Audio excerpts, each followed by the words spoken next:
Hola, amigas y amigos del Parque Cultural. Estamos aquí en la Sala de Artes Visuales de nuestra institución para conversar con un artista de dilatada trayectoria, artista visual, que nos va a contar sobre su retrospectiva. Estamos con Paca Giliberto, la retrospectiva se llama Lenguaje en el Silencio. Vamos a conversar con ella sobre su obra, sobre su vida, sobre su formación. ¿Cómo estás, Paca? Muy bien, contenta de estar acá. Cuéntame, Paca, un poco, a propósito de esta retrospectiva interesantísima que está montada aquí en el Parque Cultural, ¿cómo te formaste? ¿Cómo nació tu inquietud por las artes? Las primeras inquietudes fueron por mis hermanos que eran músicos y me gustaba mucho ese terreno artístico y en general yo muchas veces hacía artesanía, barro y de pronto tuve la posibilidad de ir a estudiar a Berlín Democrático. ¿Pero esta inquietud tuya vino de niña, de joven, o ya cuando decidiste estudiar algo en la vida? Nací en el campo y pienso que eso influyó mucho. Mi abuela tocaba guitarra, pero en general el ambiente que había ahí era muy libre, muy cálido. Entonces no me imaginaba ni en una oficina, ni en un trabajo tan formal, y yo creo que viene de muy pequeña. Sí. ¿En el campo de la zona central de Chile? La región del Biobío. La octava región. Sí. Muy bien. Me imagino entonces que esos paisajes lluviosos, muchos de ellos, te inspiraron para aventurar lo que podía ser tu obra o tu acercamiento con las artes. Sí, la lluvia era a veces de 3 meses sin parar, era maravilloso estar ahí. Sí. Bueno, entonces me decías que tuviste la posibilidad de ir a Alemania, a Berlín. Sí. ¿Qué fue lo que primero te acercaste ahí? ¿Cuáles fueron tus primeros conocimientos? Entré a estudiar pedagogía en arte y el profesor de grabado era un maestro maravilloso. Entonces eso fue lo que me hizo decidir seguir ahí, seguir con él y me formé en una disciplina muy severa. ¿Esta escuela en Alemania de alguna corriente en particular? De estética y arte. Estética y arte. Muy bien. Entonces, tu primera incursión en el mundo de las artes visuales fue en el grabado propiamente tal. Fue en el grabado, y como hicimos grabado desde el principio, yo no sabía el resultado porque no entendía bien el alemán. Entonces fue una sorpresa, y cuando imprimimos ese primer grabado, está acá, yo sentí que tenía que ser grabadora, sí. Muy bien, pero luego te seguiste formando en Europa con otras técnicas, en otros países. ¿Cómo avanzó tu carrera? Estudié 5 años en Alemania y regresé a Chile. Ahí entré al taller de artes visuales y había sido becado un profesor, artista, grabador, Anselmo Osorio, a estudiar la técnica de Heiter. Y yo estudié en Chile la técnica de Heiter con él. Y también me enamoré mucho de esa técnica, que acá gran parte de mis grabados están en esa técnica. Y de ahí fui a Ecuador al taller de la Casa de la Cultura Ecuatoriana, que también era muy importante, y también llegó un profesor. Entonces el grabado es una formación que no termina en realidad. ¿Nos puedes describir un poco esta técnica de Heiter que aprendiste? Es un grabado a color, pero que en general, como el grabado se hace en plancha de metal, cuando es a color tienen que ser muchas planchas y todas coinciden. Pero Heiter descubrió cómo hacer con una sola plancha todos los colores. Entonces una plancha, varios rodillos, unos blandos y unos duros. Y con las tintas, algunas con muy poco aceite y otras con mucho aceite. Y todo esto empieza a producirse en el momento de la estampación, en que se rechazan unas con las otras y se produce todas las transparencias. Qué interesante. Sí, es muy lindo, pero hay que ser muy preciso y sobre todo buscar el color, que todo calce. Eso es sacar por lo menos 50 copias, con un color, con otro color, con una densidad, con otra, hasta que funciona. Hasta llegar Sí. a la pieza final, digamos. Sí. Bueno, tu paso comenzó en Alemania, tu periplo, digamos, de artista, partió a Alemania, volviste a Chile, Santiago, fuiste a Ecuador y continuó esto. Continuó. Ahí regresamos nuevamente a Chile y decidimos partir a España. Allá estaba la familia de mi esposo, entonces llegamos allá en el momento en que la cultura y todo estaba, pero era el boom de todo. Entonces fue muy fácil para mí tener un taller, comprar una prensa grande, conocer a los grabadores. Entonces ahí seguimos haciendo grabado y seguí desarrollando la técnica. Estamos hablando en qué año más o menos en España. El 84. Post-Franco, cuando viene toda la apertura. El 86, perdón. Claro. El 86, sí. Muy bien. ¿Y en España entonces estudiaste? Allá estudié otras cosas, porque ya el grabado lo iba manejando bien.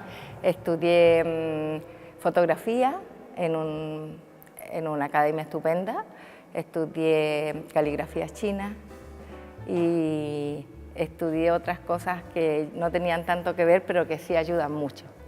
Qué inquieta para acá, siempre ¿Por qué? busquilla, buscando, aprendiendo, conociendo y formándose cada vez más.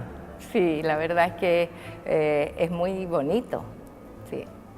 ¿Cuándo vuelves a Chile ya y te asientas en Santiago, entiendo? Claro, en España estuve 22 años. 22 Sí. años. Creo que 10 años conociendo España, Europa, viajando también por distintos países de Oriente, en África, y me gustaba mucho la cultura oriental. Fuimos a Marruecos varias veces, a Túnez, fuimos a la India, a Vietnam, y todo eso te llena de sabiduría, a Turquía. Entonces, cuando ya esto como que se completó, creo yo, necesité volver. Y no solo volver, sino que dejar todas estas obras, dejarlas en Chile. Quería que hubiera acá también. Allá vendí mucho, entonces no tenía la obra. Entonces decidí venir a trabajar acá y traje algunas cosas también. Pero regresé con toda esta riqueza. Con este background finalmente de tu viaje, Sí. de tu conocimiento del mundo prácticamente. Satisfecha, sí. Ya más serena entonces en Santiago, te pones a trabajar en tu propio taller Sí. y a un poco a coquetear con la pintura, entiendo. Esto fue en España. Ah, en España comenzó. Hice 15 años grabado y me empecé a enfermar porque las tintas, los ácidos, todo eso es muy tóxico, hay que cuidarse mucho. Pero cuando yo estudié nadie te decía nada, yo metía las manos al ácido sulfúrico y hacíamos todo sin máscara. Entonces cuando ya me empecé a enfermar fue lento y de repente no pude seguir grabado, ya era grave. ¿Qué te dio específicamente? Siempre me afectaba como el hígado, el Ya. estómago, y la última vez tuve fiebre y me duró como 10 días y ahí la doctora me dijo no puedes hacer un grabado más, estás totalmente contaminada y bueno, eso fue un duro golpe porque amaba el grabado yo. Y ahí coincidió que dos galerías, una de España y una de Chile, con quien yo trabajaba, me habían llamado para decirme que querían pintura, no grabado. Entonces eso me impulsó un poco, pero hacer grabado tiene toda una parte artesanal muy linda y pintar es un gesto. Entonces para mí fue difícil el cambio. Brusco el cambio, y no ¿no? pude hacerlo hasta que descubrí trabajar la pintura como el grabado, en bajo relieve y por capas. ¿Esta es una técnica que tú la habías visto en alguna parte o se te fue ocurriendo ahí?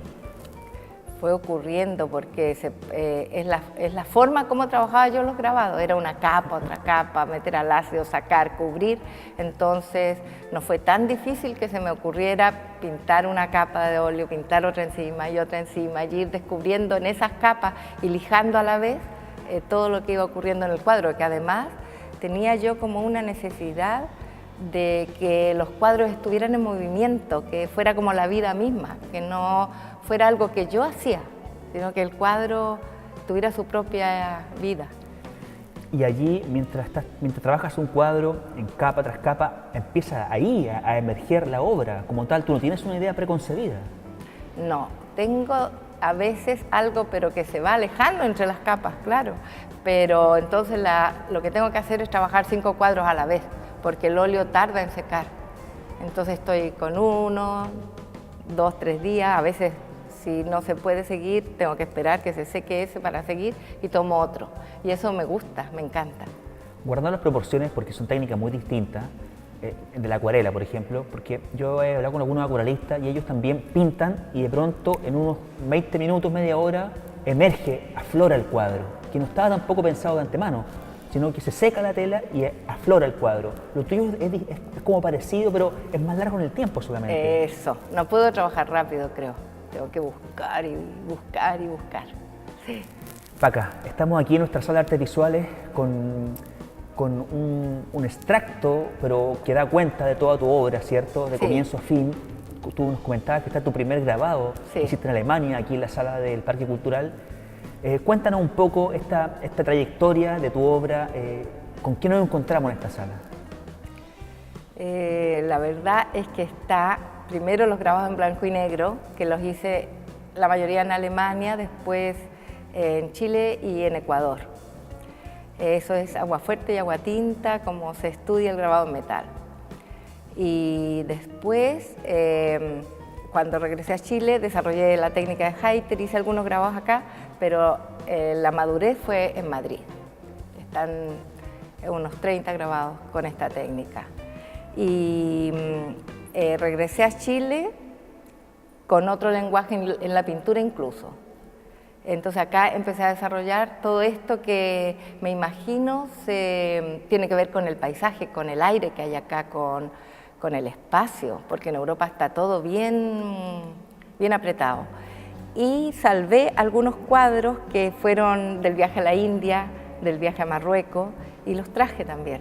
Entonces se puede ver toda esa época. Antes de seguirte preguntando en relación a tus cuadros que están aquí montados y a tus grabados, ¿tú tienes algún referente, por ejemplo, alguien algún faro que te ilumina, algún maestro que te haya marcado? Que me iluminó mucho la época que yo estudié en Alemania, incluso aunque hice grabado, era toda la época de Picasso, Miró, Klee, Kandinsky, eso yo lo tengo en el corazón y los vi en original también. Entonces después en España los vi muchas veces. Luego conocí a los expresionistas abstractos, que es Pollock, Townley, y ellos también me fascinaron y también los llevo adentro. Vasarely, los constructivistas me encantan. Y claro, todo eso acá está empezando a llegar, pero es una suerte haberlos podido conocer y haber podido mirar cómo hicieron los cuadros, ¿no? Dentro Sí. de tu dilatada trayectoria has expuesto en muchas galerías individualmente y colectivamente. En tu memoria, ¿hay algunos hitos que te recuerdes? Tal hecho puntual en tal galería, me gustó mucho este montaje, esta museografía en tal país, en tal sala. ¿Se te viene a la memoria algún recuerdo vivo? Bueno, en Valencia tuve una galerista extraordinaria, que ella llevaba a los artistas adelante como era antes. Y claro, podría contar una anécdota que cuando empecé a exponer, era una fantástica exposición y ella quería venderlo todo, entonces no sucedió en el momento que yo estaba exponiendo. Y me dijo, vendiste uno, y me pagó ella un cuadro de su propio bolsillo. Y a los 3 o 4 días me llamó y me dijo, se vendió todo. Y entonces me contó. O sea, una gran persona. Ella después se enfermó precisamente porque se desgastaba mucho en este mundo con los artistas, con vender, con todo. Y ahora, claro, ahora el movimiento de las galerías es otro. ¿Para bien o para mal, Paca? No creo que ni para bien ni para mal, pero la sociedad ha cambiado mucho. Es distinto nomás. Sí, todo está distinto. Paca, entonces volvamos a tu obra aquí en el Parque Cultural de Valparaíso. ¿Cuántas obras hay montadas? ¿Sabes el número exacto o entre un número aproximado? Vamos a decir entre ¿Ya? 80 y 90 creo yo, pero no tuvimos tiempo de contarla. Fue muy agitado el tema del montaje. Sí. Entre 80 y 90 obras entonces tenemos aquí de Paca Giliberto en nuestro Parque Cultural. Veo los colores, ¿eh? Cuando tú me nombraste Kandinsky, claro, hay un guiño, hay una mirada con Kandinsky, ¿eh? con tus cuadros multicolor que quizás nadie se imaginaría que están hechos capa tras capa. ¿Qué le podemos decir a los nuevos jóvenes, a los artistas jóvenes en torno a su búsqueda? Siempre hay como, en los artistas jóvenes hay como un desafío, un bichito que tienen pero que todavía no saben canalizar, que cuesta quizás llegar al punto donde ellos se sientan cómodos. ¿Cómo nos podemos orientar un poco? Guiar. Yo creo que lo más importante es ser muy valiente de lo que ellos quieran expresar y de la forma que vaya saliendo y sin sin temor ni a lo que dirán. Lo primero es no escuchar a nadie hasta que no tienes tu propio lenguaje, porque en el error va saliendo lo que tú quieres al final plasmar. Entonces, que traten de ir totalmente seguros de lo que ellos son y de lo que ellos quieren decir, y aunque no resulte, que sigan intentándolo. Es como la vida misma también, ¿cierto? Exacto. Error, prueba, error, prueba. Eso, sí. Sí, porque está muy influenciado por los conceptos y por la formación, que ahora es mucho más precisa. Entonces, que eso vaya integrándose, quedando no en la cabeza, sino que entre al cuerpo como sea, y ellos sean ellos mismos cuando lo intenten. ¿Y qué le decimos también a estas chicas y chicos que están experimentando con el grabado en particular para que cuiden su salud? Ay, sí. ¿Cómo lo hacemos? Por favor, que se pongan muchas máscaras, guantes, todo, sí, y que vayan con mucho cuidado, todo lo que es tóxico al aire, ojalá.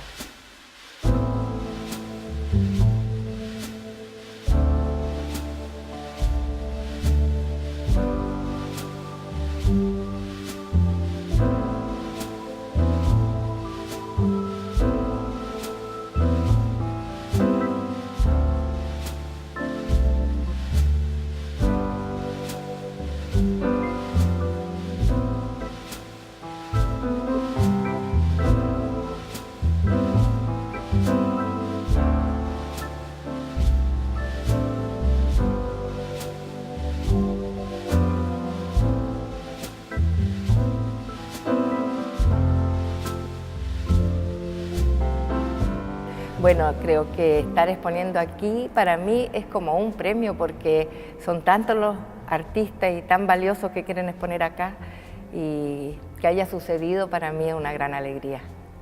Invitemos entonces a todo el mundo porteño, porteñas y porteños que puedan venir a esta exposición, que va a estar hasta el 31 de julio, entiendo. Se extendió unos días. Hasta el 29 de julio. 29 de julio. Sí, feliz, y los invitamos, pero muy feliz. Muy bien. Bueno, ya saben, amigas y amigos del Parque Cultural, esta exposición muy colorida, para que puedan venir a apreciar la técnica nueva, una técnica novedosa de Paca Gilberto, esta pintura de capa tras capa, además ver sus grabados iniciales hechos en Alemania, en España y también en Chile. Creo que alcanzaste a hacer grabado en Chile también, Sí, cuando también. volviste la primera vez. Sí. Una exposición muy colorida, una bella exposición de esta artista, como decíamos, de dilatada trayectoria, que se formó en Alemania, en España, en Ecuador y también en nuestro país, por supuesto. Gracias por escucharnos y nos vemos en una nueva entrevista aquí en Parque Cultural.